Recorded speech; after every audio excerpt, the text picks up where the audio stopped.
Happy Tuesday, T Squad. It's me, Keisha, and I'm here with this week's All Tea, All Shade Real Housewives of New Jersey, Season 13, Episode 1 review. Our Jersey girls are back, and they are back in full effect. I will say that tonight's season premiere was awesome. Yes, sir, ma'am. I drop videos Monday through Sunday. Everything that I say is for entertainment purposes only and not to be taken seriously or literally. So if that works for you, then let's get into tonight's review. The episode begins with Dolores and her new booty. I will say Dolores' butt looked better to me last season. This season is looking kind of fake. You know what I'm saying? Maybe she needs to let her hips spread out some more, because it's giving straight up and down from the front, and then from the back you just got this big old rump roast now. But she still looks good. But anywho, so her and Frank are at the crib, and we find out that she is never at home now because she got love under new management. She got love under new management. Yes, Dolores is over there getting bent over and getting her back cracked. And Frank is really having a difficult time adjusting to the fact that Dolores got her a new boo thing. Because when she was with the doctor, he didn't really have to share her because the doctor wasn't never around. So Dolores was literally always at home, always with the family. But now that she's with her Irish boo thing, Paulie, she's always at his crib. And Frank is just like, you know, I haven't even been here because I didn't want him to feel uncomfortable, but you ain't never here. And he was like, you know, he just wants them all to be able to get together, get along, because he got him a woman and everything. But I'm like, Frank, if you got a woman, why are you still even trying to live with Dolores? I know he was going through like some type of lawsuit or financial issues or whatever, but sir, at this point, it's time for you to skedaddle. You know what I'm saying? I like Frank being on the show. I'm pretty sure that she was giving him 10% of the money that she makes on the show for him filming, because you know the guys don't get paid for filming. And what a lot of the wives do is give their spouse 10% of what they earn from Bravo. But at this point, now that she got Paulie, you know what I'm saying? It seems like things are very serious between them. I don't really know where Frank's place will be on the show moving forward. Now, when it comes to Dolores and Jennifer, they are still on the outs. They have not spoken to one another. Dolores don't really want to have anything to do with her, considering how she treated her last season and how she was acting at the reunion, how she was coming for her and everything. Like, she just don't see it for Jennifer. And I was like, about time. About time you finally woke up and smelled the coffee, because I have never liked Jennifer.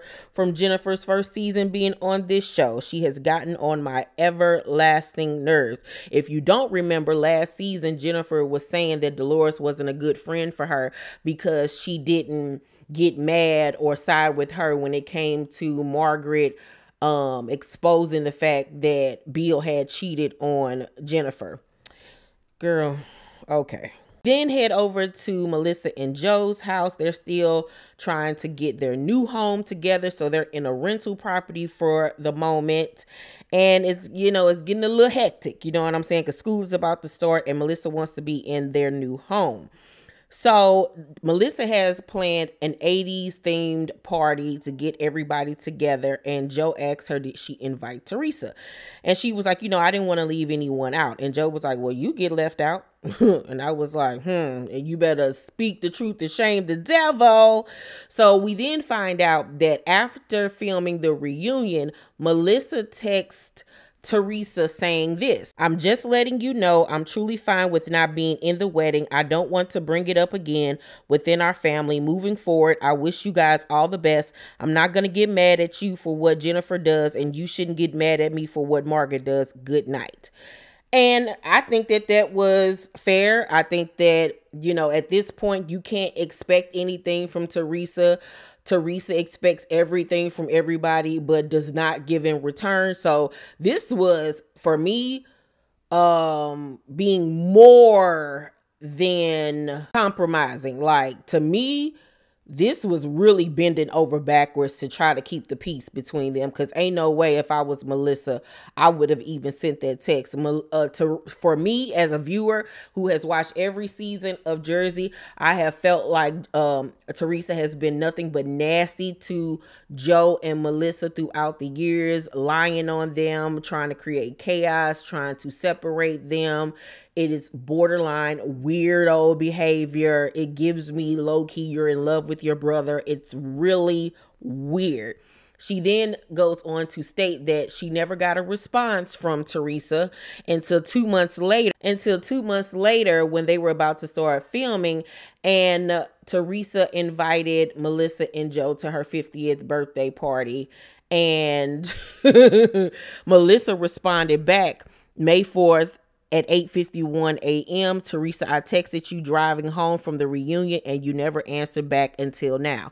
Like, Teresa is so freaking fake. It doesn't even make sense. Like, she want people to bend over backwards for her, and she can just do the most vile and disgusting things to other people and act like, oh, okay, whatever. Like, that lady is crazy.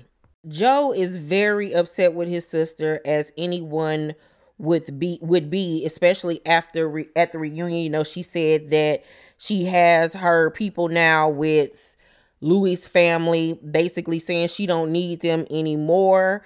He says that he hasn't answered her calls and that he didn't want to go to her birthday trip or birthday party because of the way that she's, you know, been acting. They, however, did send her over a bouquet of flowers with a nice card attached. Way more than what I would have did, child, because I wouldn't have did it. You know, Joe is still very upset with the fact that at the reunion, she allowed Jennifer to call him a B-boy. And then she followed up with co-signing it and saying that he was. Like, that was so disrespectful.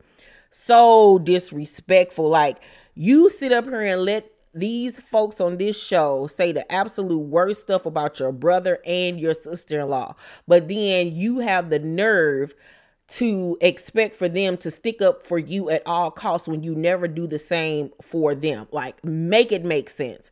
Please make it make sense. I honestly don't understand why at this point the cast hasn't figured out, how about we ignore Teresa, ice her out, and she has no choice but to change her ways. Because with Teresa being the last OG standing from the original cast of Jersey, the show is basically now the Teresa show. She knows this. The network caters to her, and she's the face of Jersey. And these new girls need to get together and bring her down a peg. And how you do that is by icing her out. All of y'all coming together and ganging up on her together, because nothing is ever going to change, because she thinks she is literally the John Gotti of Jersey. And something needs to change here, because every season she stay punking all of y'all. And I'll be glad when somebody straight up go head to head, toe to toe with her and cuss her out, because Teresa is not as big and bad as she portrays herself to be. I don't care what is going on in my family. We could be on the outs not speaking to each other. I will never allow another person to sit up here and call my brother out his name, my only living relative, out of his name, and then turn around and embarrass him even more by calling him a B on national television for the world to see. Girl, y'all better than me, because, girl, I would have jumped up on her. Oh, Lord, I would have jumped up on her at that reunion. Then go over to Teresa and Louis' house, and they have his family over for her birthday, because, you know, Joe and Melissa refused to come. And they have a conversation about Melissa and Joe before his family get there. And Teresa's talking about how she's disappointed that they didn't come. And Louis tells him, I don't think he should be mad at you. I'm surprised you didn't call him a B-boy sooner. It's childish and selfish he didn't come. Excuse you, sir? Girl, let me tell you something. We all was side-eyeing Louis last season because of all of the behind-the-scenes tea we had learned about him. And to me, everything that those women that used to date him have said is becoming so true, because it's giving me very much isolating you, so all you can do is depend on me. Because if you think about it, remember his other women ex-wife said he likes to love bomb, isolate you, and all of those things. And that is exactly what he's doing with Teresa. He has gotten her to the point where he co-signs all of the foolishness that she does. So she thinking that she got a ride or die with her, when really all he's doing is isolating her. And she's so dingy, she can't even see what's going on around her, because anybody with a brain and some brain cells would have told her, you're absolutely wrong. Absolutely wrong. How would you even think that it's childish of him not to attend his sister's birthday after they haven't spoke for months? She called him a B on national television and berated him, allowed her homegirl to berate him, but he's childish? Make it make sense, Louis. Please make it make sense, because nothing that comes out of either one of you dum-dums' mouth makes sense. And here go Teresa. Yeah, I don't even think it's my brother, though. I think it's Melissa, and he just follows along. Like, this lady is so obsessed with Melissa. Like, if she could live in Melissa's skin, she would. Teresa gives me very much, she has been jealous of Melissa since the day Melissa came into the brother's life. It gives me, once again, I'm obsessed and I'm in love with my brother, because why do you have a hard on for this lady? It gives me, she didn't like the fact that Melissa and Joe got together. Melissa was cute, even though, you know, she didn't got her face done over the years to make her look cuter. But she was, you know, cute for Jersey back then. I think that it was always a jealousy thing there between them, because how on God's green earth do you blame this on Melissa? Like, everything goes back to Melissa. If it's raining outside, it's Melissa's fault. If it's snowing outside and sleet, oh my God, it's Melissa. Like, everything is Melissa's fault. Why do you think that he didn't come because of Melissa and not because of the fact that you haven't reached out to him and the fact that you disrespected him at the reunion? How about that, Teresa? Duh. And so here go Louis Thompson. It's weak and immature. His insecurities are just screaming. Girl, okay. His insecurities are screaming, but you're the one going to an all-male retreat to learn how to deal with your mental health and your issues. Boy, get out of here. And Teresa Thompson, you know, I have sisters now, talking about his sisters, and we get to see his family, and his sisters are there. And I'm like, oh, now it all makes sense of why she wanted his sisters to be her bridesmaids and not Melissa. Because they old and haggard looking. It ain't no competition. Yeah, I don't want none of these to upstage me. That's why she didn't even want Dolores to be in the wedding at first. Remember, it was only Dina was going to be in the wedding, and then Dina all of a sudden dropped out of the wedding. I wonder why. Girl, Melissa, girl, she did you a favor. You ain't want to be up there with the three blind mice. It's the day of Melissa's 80s themed party at the roller rink. I want to have an 80s themed party too. All the girls are invited. Margaret arrives, and she and Melissa talk, and she says that she herself has not talked to Teresa since the reunion. And remember last season, her and Teresa were going back and forth. Teresa tried to assault her, threw glass and a drink on her, was calling her fat, talking about her eating habits and all types of things. Like, Teresa was just being so mean and crude to that lady last season. So Teresa and Louis arrive, and they walk over to Joe and they speak. And Louis so fake. He's so fake. Oh, he's so fake, just like Teresa. And so Joe gives Teresa a kiss, hello, or whatever. And here she go in her confessional. I mean, I come to your party and you don't even speak to me. He spoke to you. Like, he gave you a hug and a kiss on the cheek. You should be happy you got that, darling. I will say that them gazelles that Teresa had on, I need them in my life. Her outfit was everything. But I'm like, girl, what did you expect from him? Like, he didn't even know that Louis was being fake towards him at that moment. So Louis sitting up, you know, he tried to have a conversation with Louis, you know, small talk or whatever. And Louis just being fake, you know, all up in his face or whatever, acting like he ain't said the things that he said about that man. So then we're introduced to new cast member by the name of Danielle, who is a good friend of Teresa. Now, outside of her being friends with Teresa, I really liked her debut. She was funny. She was bubbly. She was giving me Jerseylicious vibes. Remember the Jerseylicious reality show that used to come on E? That's what she was giving me. I liked her personality. I really liked her confessionals. I'm really feeling her. I think that she's a great addition to the show thus far. Jennifer is avoiding Dolores like the plague child. She is doing everything in her power not to be in the same vicinity of Dolores, because she called herself being mad because at the reunion, Dolores called her, see you next Tuesday. And I was like, girl, you was coming for her throat. Once again, you and Teresa live in delusional land, la la land, where y'all think y'all can do and say whatever. And then when somebody finally goes back at you, then they're in the wrong and you did absolutely nothing. Girl, you need to be concerned about that botched nose, because as of today, I'm no longer even calling you Jennifer, especially because it's 2 Jennifers in the cast this season. So from now on, you guys, I'll no longer be referring to Jennifer as Jennifer. From now on, I will be calling her botched because that nose, wowzers. Girl, you need to try to get that fixed immediately. That snout is snouting. Melissa's friend Rachel arrives, and she's a new cast member too as well.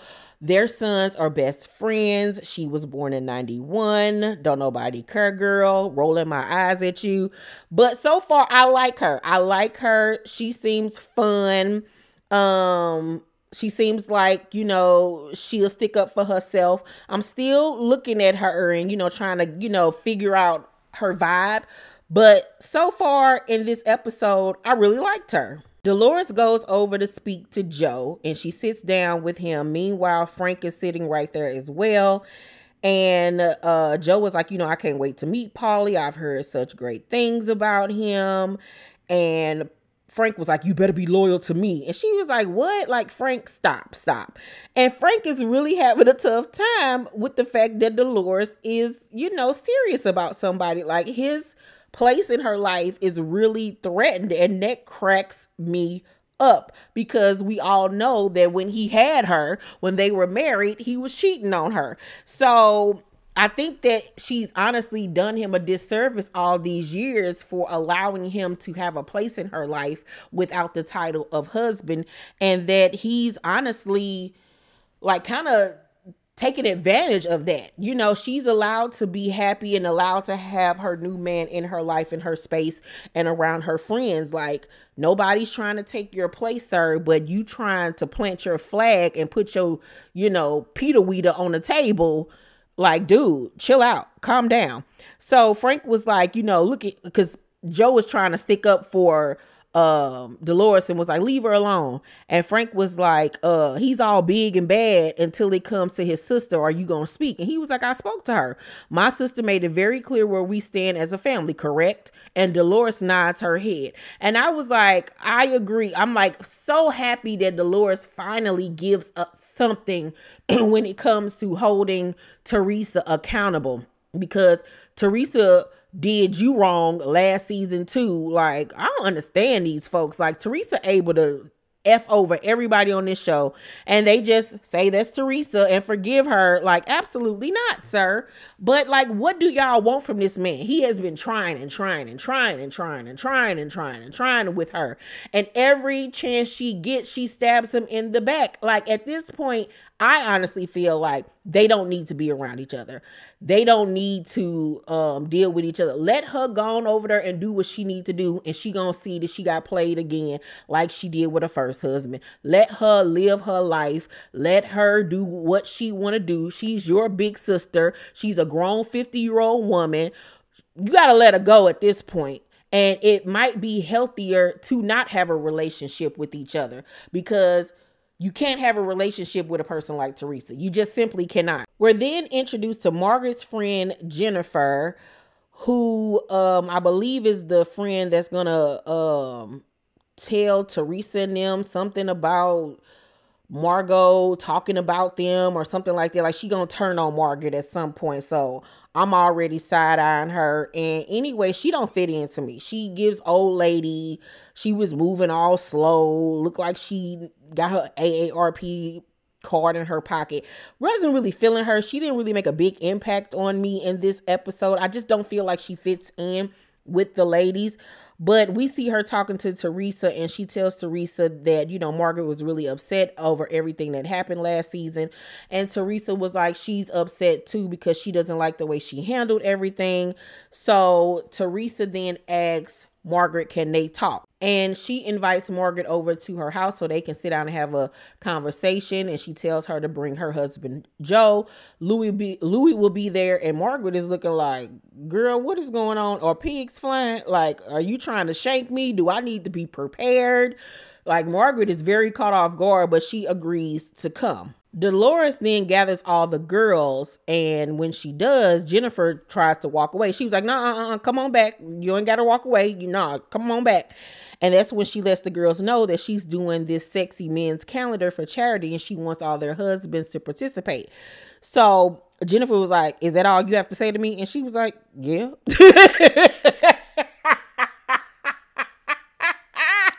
I live for the shade, Dolores. And so Jennifer walks away and was like, you know, I can't believe she asked me to do something for her, but since it's for charity, I'll let Bill do it. Girl, you ain't doing nobody no favors by letting Eddie Munster be in that dang on calendar, because ain't nobody checking for Bill but you and his old secretary or whatever that lady was he was cheating on you with. We have a quick cute moment at Danielle's house with her children. She has a really cute family. Her husband is cute.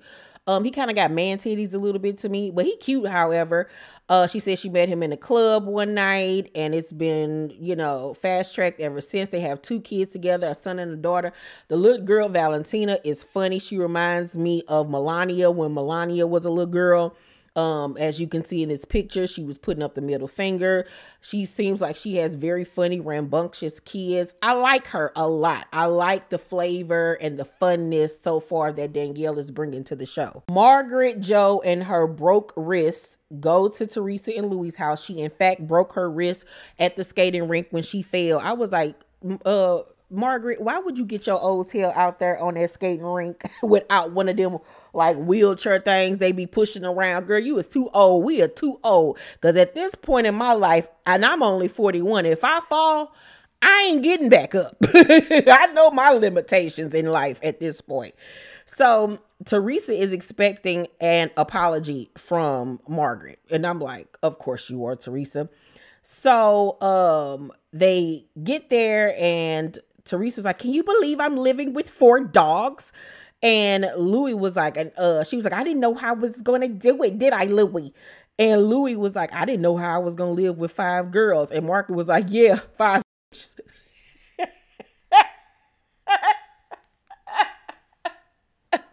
Now, you can interpret it that 2 ways. Either she was talking about the 4 dogs and Teresa, or talking about her 4 daughters and Teresa. I don't think that she was talking about the kids. I genuinely think that she was talking about the 4 dogs and Teresa, which is still funny to me.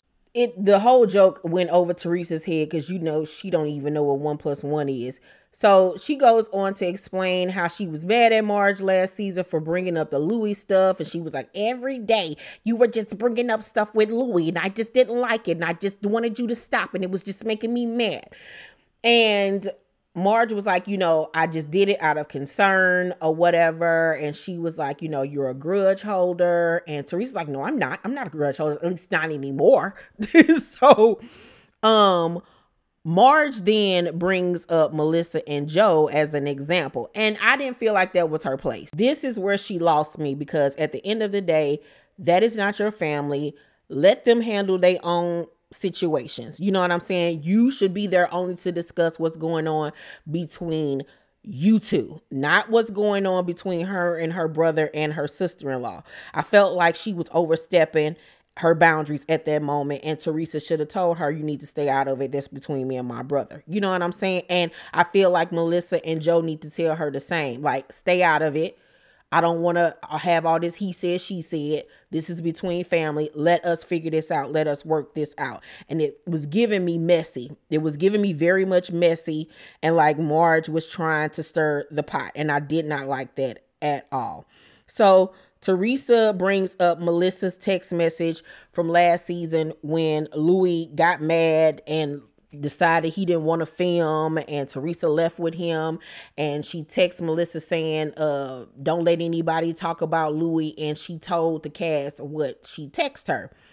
And Louis was like, you know, she's an insecure woman to do that. So everybody just got insecurities. Okay. I feel like that's Louis's key word, his phrase of the day. It's insecure. Did you learn that in therapy, sir? Like, everybody's insecure except for the most insecure woman sitting beside you. Boy, get out of here. Get out of here. Boy, bye. And I don't care about Melissa telling everybody what she said about don't let nobody talk about Louis, because once again, you want them to protect you in your relationships at all costs. And every chance you get, you try to destroy theirs. Girls, get out of here and go have several seats, please. So Teresa says, you know, she don't basically want no beef with Margaret. And Margaret was like, you know, I don't really know if you like really truly don't feel no type of way no more. She was like, are you doing this to make him happy? And I was like, you better ask the questions, Margaret. And Teresa's like, no, I'm being as raw as a cucumber. That lady dumb as I don't know what. She then invites Margaret to her wedding, and Margaret accepts the invitation, child, I guess. It's the day of the photo shoot, and all the husbands are participating.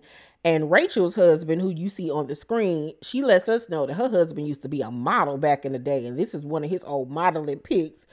And I'm like, girl, who was he a model for?